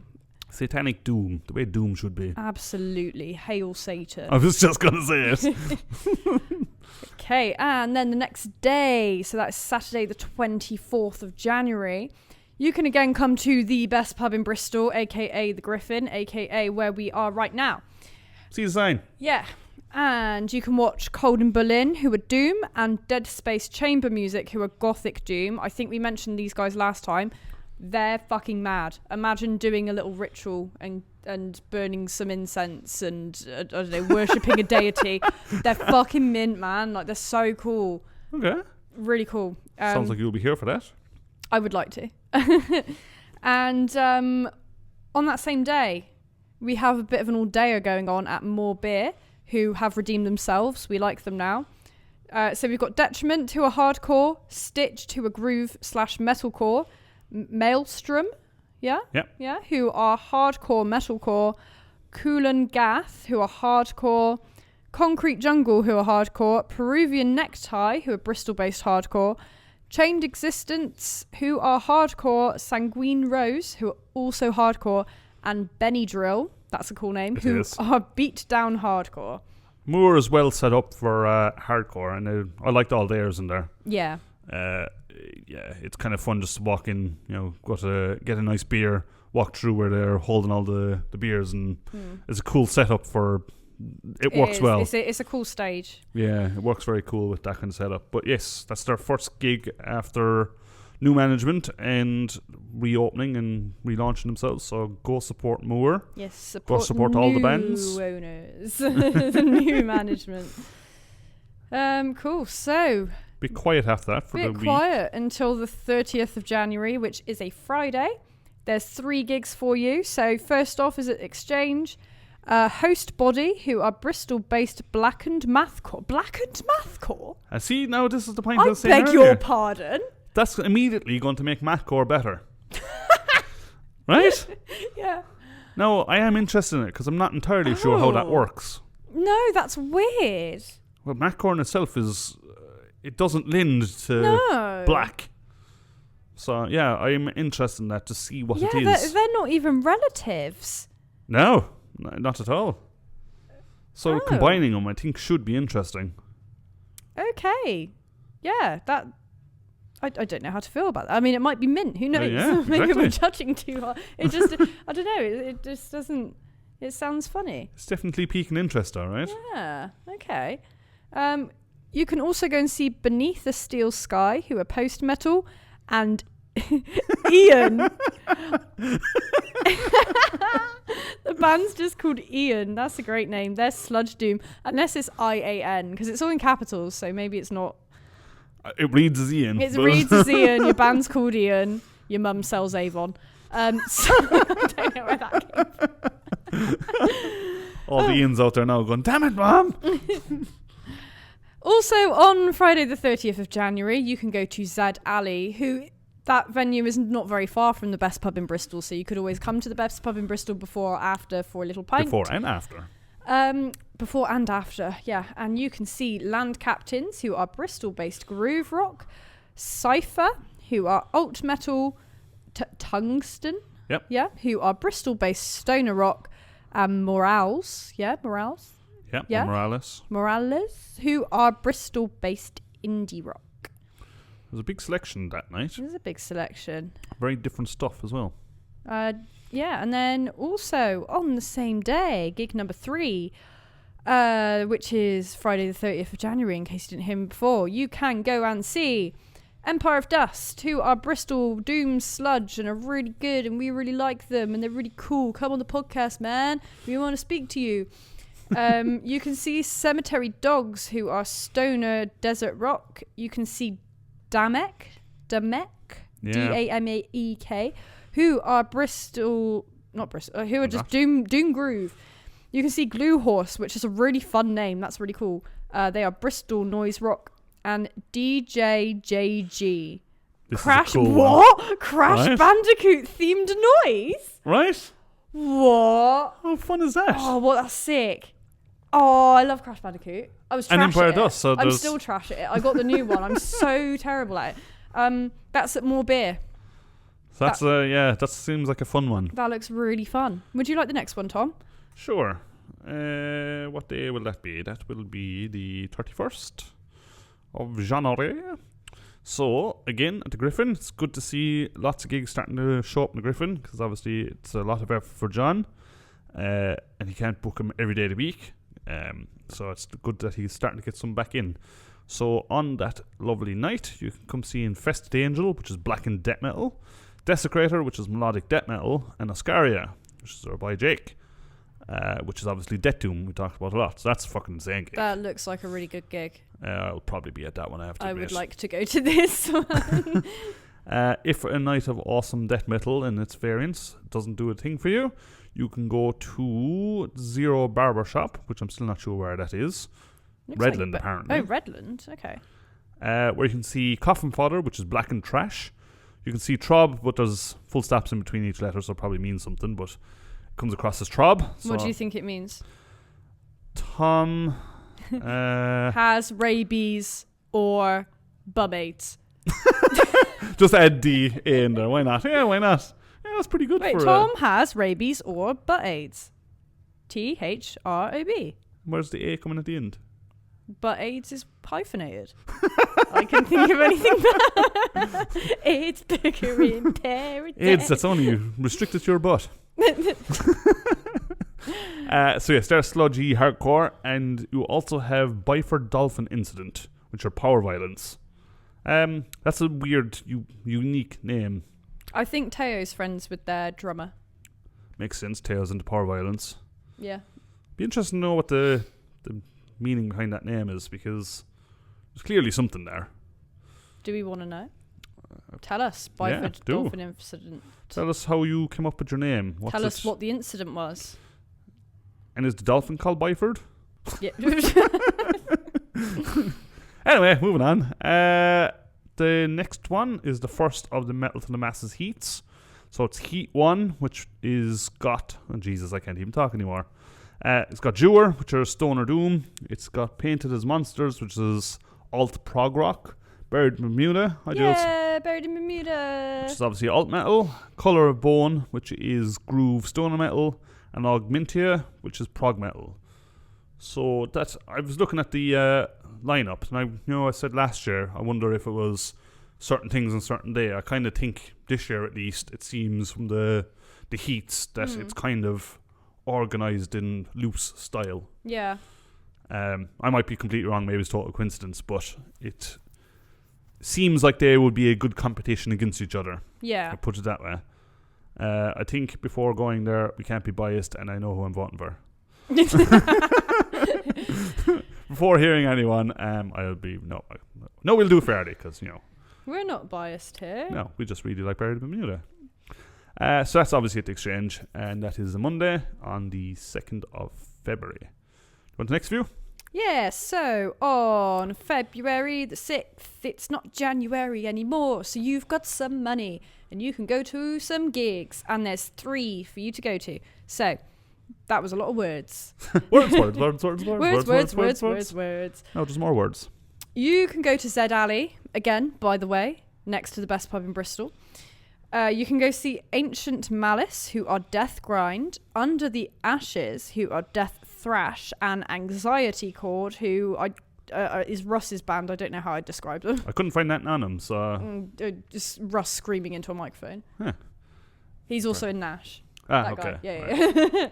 Yeah. There was a bit of a funny incident with that one, though, because that's supposed to be here.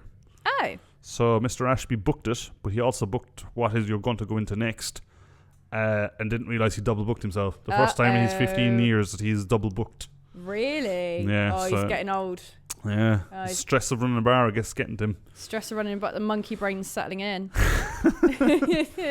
So I assume he went to Zed Alley to ask him to host it instead. So it's unfortunate because you're going to split your own crowd. Oh, you can go back and forth. It's down the road. Yeah, but then you'll miss bands. Well, I don't know. Oh, but yes, at the Griffin, you can see Nyrak. Yes, that's how I pronounce. Yes, who are black metal. Belgian, maybe, I want to say. I don't know. They're definitely not from the UK. I mean, yeah, fair. Otherwise, Yeah. Yeah. Cool. And This one's an interesting one. What the fuck? Okay. So this is the Underdog Heat 1, right? But it's at the Thunderbolt. I thought the Underdog was at Place O2. Isn't that the final? What? Are they doing like the heats at the Thunderbolt? This one's there, so I guess so. I only put this one down because this was the only metal one I could find. The rest of them... They're a bit too rocky. Yeah. Okay, so we've got the Underdog Heat 1, which is at the Thunderbolt. Which I think is the same guy that did the Upgrade Experiment, right? Yes, his name's John. Right. Not Ashby. Another John. Another John. And yeah, you can go and see Avicide, who are alt metal / metalcore. You can see Cult Trexie, who are new metal. You can see Hope Through Grace, who are metalcore. Have we seen them before? I think we have, yeah. Yeah. You can see Moat, who are electronic metal. Redshift, who are excellent. Go and watch them. They're prog they're metal. very good. And you can see World Error, who we spoke about earlier. Our dear lovely friend Dalen is the drummer. And yeah, very cool. Very good, very nice. Go watch it. So the thing with Underdog, right, if they win, so that's one of the heats. But if they win, they get, several grand. They get days in recording studio. They get merch deal. Oh, God, is it that much? Because my friends won about 10 years ago. They got $1,000. I think it's more than $1,000. Oh, interesting. I might be wrong on that, but either way, you get money, you get time in the studio, you get merch, you get some cool stuff. So go support the bands. They're all upcoming bands, obviously. Yeah. We should do one more because the 7th is Epimetheus, which I mentioned Bin earlier. That is their album launch show, so go to that one because that is in Exchange. It'll be a fun night, and as I said, we have some fun things organised with them as well, so watch the space. On the same night as them is Row of Ashes, which is sludge, and Hora, which are Bristol-based doom band who've definitely played here a few times.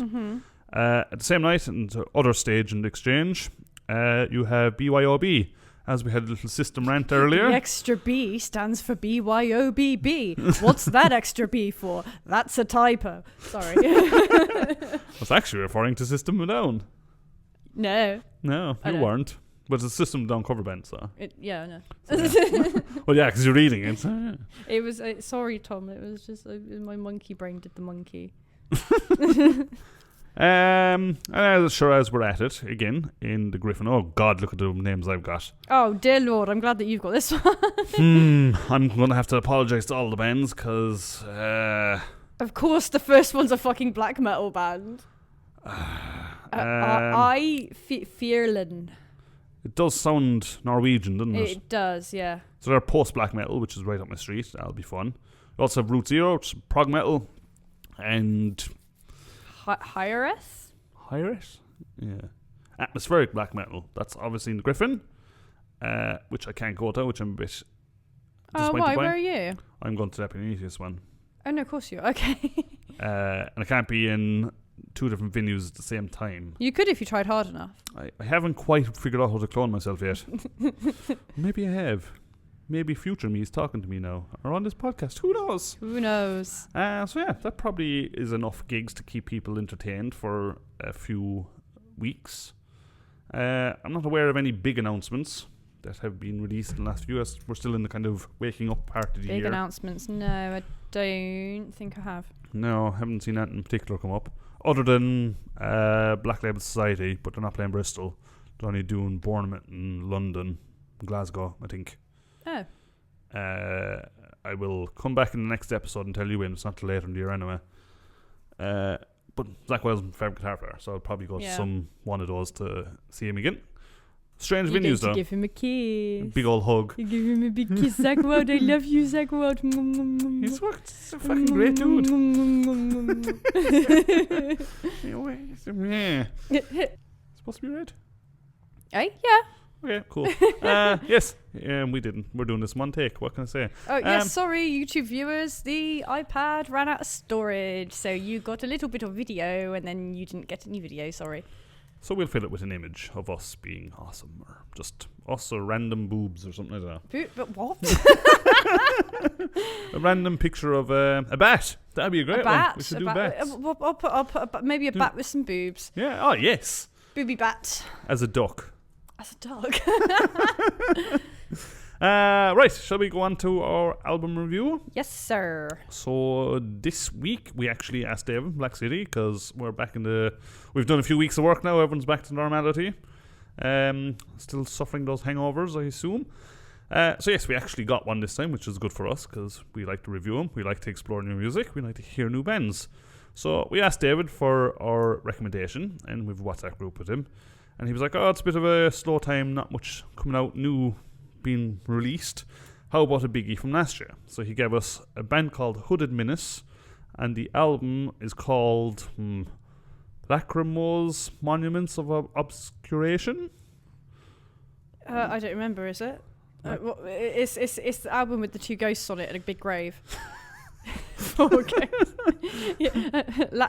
Lachrymose Monuments of Obscuration. So yeah, he was like, it's a biggie from this year, and I do apologise because I had never heard of the band before and I'd never heard of the album before, and that's a shame of me because this band formed in 2007 and this is their 7th album, so I probably should have heard of them. And the album came out in October, and yes, you mentioned the cover, the artwork. I loved the artwork. Do you want to explain it? Go through it a little bit? Yeah, so it is.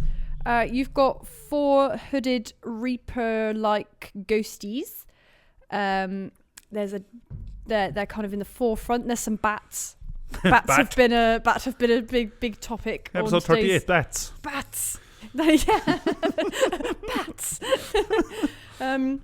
There's some bats. There's a big grave with a face in it, and it's kind of crying out to the ghosts. What did you get when you looked at this? What did you think you were going to hear? 80s. Yeah. Vintage looking. Yeah. It looks old school. It I does. love it. I love the kind of gothic font on it. I like the bright colours of the band name and how dark the album is, like in the background. How much it stands for.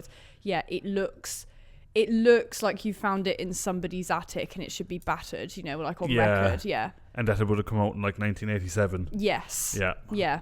I totally agree with you. And it does set the tone for what you're about to get, I think. Not To an as much as I extent. thought it would. Not. It's got. There's a vibe. There There's is. a vibe. So yes, there's 7 tracks on said album. It's 46 minutes long. Track listings are Twilight Passages, Pale Masquerade, Portrait Without a Face, Daughters of Lingering Pain. The next word I've no idea. Lugubrious dance. Any idea what that means? No. Nor do I. It's a weird name. Then Save a Prayer, which is Duran Duran cover. Interesting one. And then on Into Haunted Oblivion. Trying to hit me with some knowledge, some facts. What do you think? Knowledge and facts. Well, no, I didn't go into the knowledge and facts. I just wrote kind of some. That was just that didn't necessarily mean facts. Just what you think. Oh, just what I think. Well, yeah, it's if you like harmonized guitars, if you like kind of it's definitely got an 80s vibe about it. It's definitely got some old school Death vibes, and even some old school Death the band kind of say exactly influence. the same. Yeah. Ties in with the artwork as well. It really does. On that, I was kind of saying I have exactly the same notes written, but I also said if you mix Candlemas, Paradise Lost with Chuck Billy. And a bit of Cathedral, I think. Yeah. Yeah. Yep. And mix that all in the blender. Yeah. And this is what will come out. But yeah, there's definitely the Death band influence in there as well. Yeah, for sure. Sorry, No, that's okay. But yeah, it's I feel like at some points I got almost typo-esque vibes from kind of the guitar tones maybe a bit later in the album. Okay. That, or I'll get into it, I feel like some songs I don't know how to describe it. I'll get into it. Okay. I know what I mean. You get into it right now. Well, okay, let's get into it, shall we? So, me just dropping things out of my pocket. Thanks, Tom. So, so we start off with an intro track. That's a bit of a throwaway, that is. It sets kind of it sets it up. Sets the. I don't know. I disagree. No? It's like a 5-note little sequence and a little like doomy bass in the background. Oh, I thought it was a nice little atmospheric welcome into the. Yeah, but then it just stops and the next song's completely different. Ah, okay. Well, fair enough. But yeah, you have a little intro moment, and then we go into Pale Masquerade. So yeah, you've got some very deathy vocals. Yes, the vocals they're not the most extreme gutturals you'll ever hear, but they're definitely raspy. You can hear old school deathy vocals, yeah.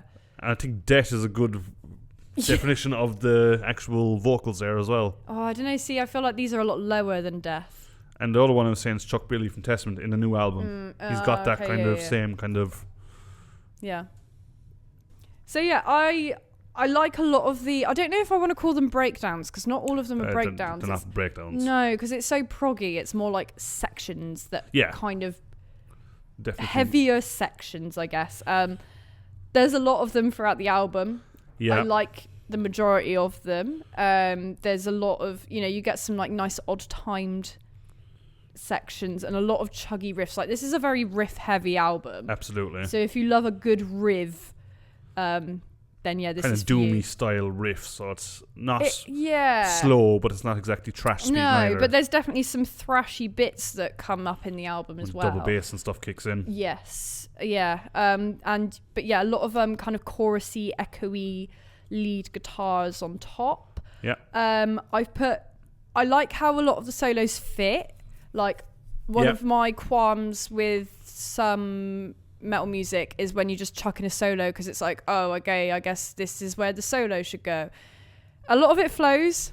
I mean, it flows. Some of them are a little bit wanky. Do you know what I mean? Yeah. Like a little bit like, he's a very look good at me, guitar player, I can tap. Like, yeah. But I agree with you with the sections. So most of the songs are 7 or 8 minutes long, and they probably have about 10 different sections throughout. For the most part, that's pretty smooth, and transition between them is pretty smooth. As you said, the guitar solos kind of add into it. Like you wouldn't expect them at the start, you wouldn't expect them in, but like the flow of it does work quite well. Yeah. Yeah. But yeah, he just likes to show off a little bit too. Yes. But yeah, also there's a lot of like fat driving bass tones going on as well. Like proper like, you know, pick down by the fucking just like filthy. We love it. And yeah, I think Portrait Without a Face. So that had a bit more thrashy, gnarly. It did, yeah. Gnarliness to it. Throughout the whole lot of it didn't just build up. Yeah. In my notes, one of my favourite songs on the album. Likewise, actually, Portrait Without a Face. Yeah, it was one of mine as well. Yeah. We've got Daughters of Lingering Pain. It's got a very melodic, heavy intro. Again, big fat bass breakdowny kind of bit with some harmonised guitar sitting nicely on top. That one's very chuggy. Yeah. You know, very, very. I want to stomp to that one. Then we kind of go into like. It starts to change its vibe a little bit. Yeah, I would call it like the second half of the album almost, and the vocals change. And in this one, it's not spoken word because it's still growly, but it's almost spoken word kind of vibe. Yeah, it gets a bit more doom and less kind of gothic death. Yeah, definitely. There's a definite change of pace at that point. Mm-hmm. And then, we have a cover of Save a Prayer. Which is Duran Duran for all you pop fans that listen to us. Duran. Interesting cover. I mean, it's better than the original. Having a gothic doom aspect to it. What is your problem with anything that isn't metal? I mean, all things. Why don't you like Duran? I like Duran Duran. Did you like this song? No. By improvement, pop music sucks. I like the original. I didn't like this cover. It felt too fast and it felt not arranged enough. I feel like if you're covering something, you can rearrange the song and it can still be a cover. Yeah. And I feel like it just was like way too fast for like what his vocal style was. Yeah. And then I think at this point, this point in the album is where I feel like there was some almost typo-y-esque guitar tones to an extent. It made sense in my head. Yeah. And I think because of that, can you like play this song again and imagine Peter Steele's vocals over it? It would have been better. It would have been fucking mint, right? Yeah. But I think they just should have arranged it a little bit better. Even like parts where I can't remember how the fucking song goes now, but you know when he has like a bit of vocal and then like straight away another line of vocal. Yeah. Like even just having something to break that up a little bit just so that it flowed better for what their style was. It just felt kind of rushed. I totally agree. You know? Exactly the same thought in that. I thought it was A, an odd cover to pick, and B, it had a different vibe than the rest of the album, so it didn't really sit there quite well.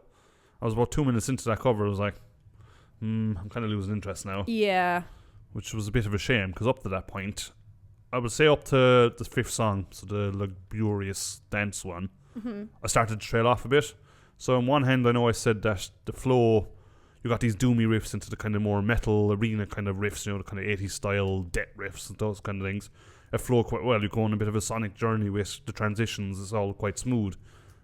And then on the other hand, what I'm about to say is kind of against that the length of the tracks felt a bit unnecessary. There was too much of that going on. So, like, while each of those little sections or passages were really good, once you kind of start hitting the 7-8 minute mark, you're kind of going, this is a bit unnecessary now. I agree, yeah. And then, you kind of bring it to, you know, especially in that cover, you're kind of going, just kind of starting to zone out a little bit now. Mm-hmm. And then you realise you've got another song to go. And then the last one I didn't actually write any notes on, so I don't know if you got any. Yeah, I pretty much think you hit the nail on the head there, though, right? I kind of said it kind of trail off, and you know, it's a closer to an album. It's not a particularly strong song, in my opinion. The first half of the album is way better, and it's a shame they didn't keep that going. In terms of vocal tone, it was very consistent throughout this entire record. It was very kind of monotone, but that worked because he kind of was able to cut through the kind of gothic soundscape that it was creating musically. Yeah. And I think having that slight guttural tone to him really helped slice through it a bit, actually. I thought that was really quite good. I mean, overall, I actually did enjoy this album. I enjoyed listening to it. Would I go out of my way and listen to it again? Probably not. But if it came on, I'd be quite content with it being on. Okay. I mean, I definitely struggled listening to the whole thing.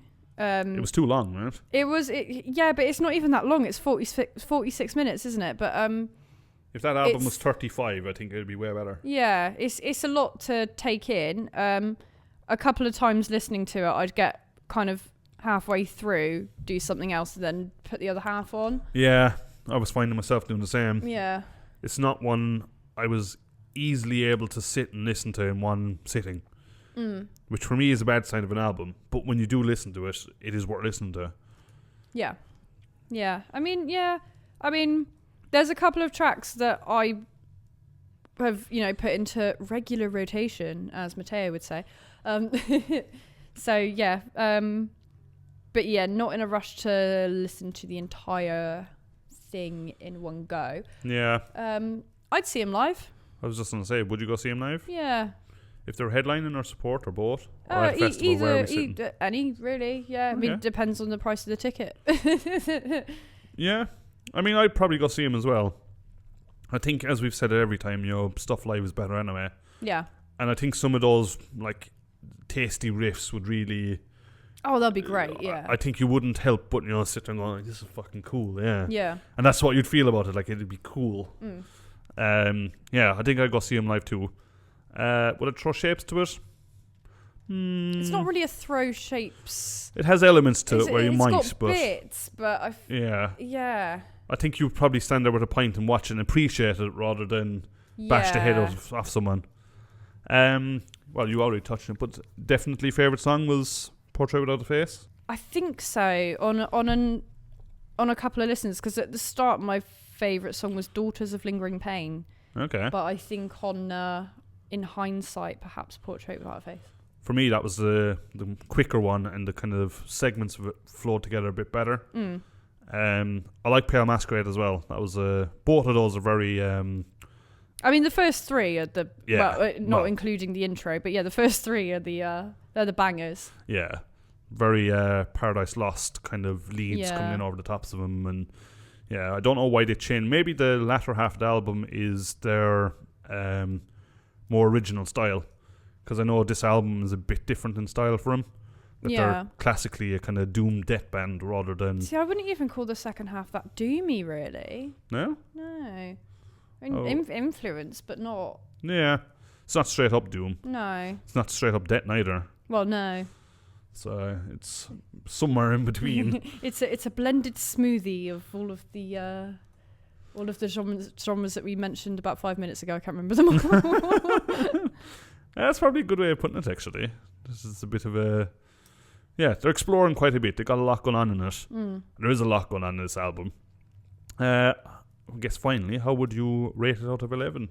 Oh, I don't know. Do you know what? I've not actually thought of this yet. Maybe maybe a 7 or an 8. It's pretty high. It is pretty high. Yeah, so you quite liked it. I did still quite like it. I mean, when David first sent it over, I put on the first couple tracks, I was like, oh, this is a bit of me. And I feel like, if anything, the more I've listened to it, the more I've been nitpicky and been like, So I think maybe I've just got a bit bored of it too quickly. So you enjoyed it, but equally you got bored? Pretty much, yeah. But no, it's fun. It's cool. It's well written. It's well produced. It's just got a lot of fun little sections and lots of things that, as the more you listen to it, the more you're like, oh, that was a little cool bit. Yeah. This was a tasteful little decision you've made here, But yeah, I totally agree. Yeah, it's definitely worth listening to. It's worth listening to, but yeah, it's probably just not my usual go-to metal, as much as it's got a lot of influences of my usual go-to metal. Yeah, I mean, that's fair. I would probably give it a 6, maybe 6.5. For sitting down and listening to it, I did enjoy it. It took me a while to get through the full album, and I just think it was just a bit too long. There was too much going on. Yeah. Which is a weird thing for you to then lose interest, I guess, but that's what happened with me. So, sorry. Oh, excuse me. Hooded Menace.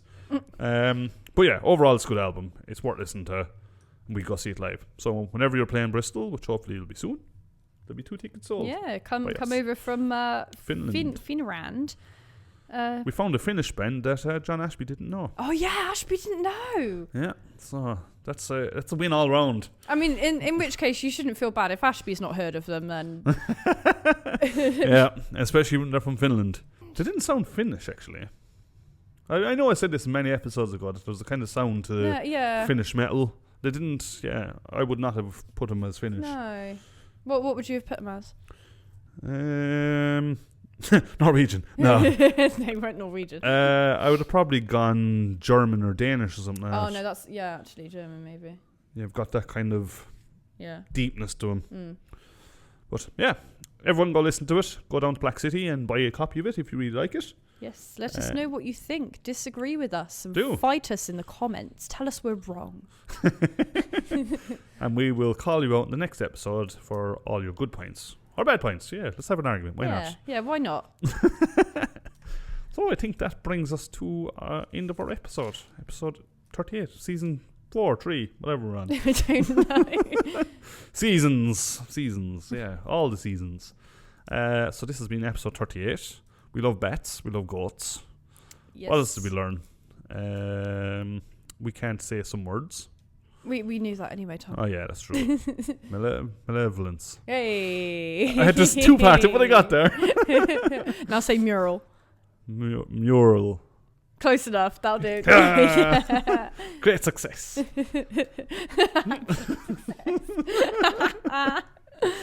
Jen, do you want to see us out? I've done too much talking. You can see us out. Well, thank you, Tom. You're very welcome. Thank you, David of Black City. Woo, Black City. Blue Black City. Thank you, Mr. John Ashbury of the Best Pub in Bristol. And now even bigger, so you can get your it's even bigger. You've got more places to stand. And we will see you in the pits.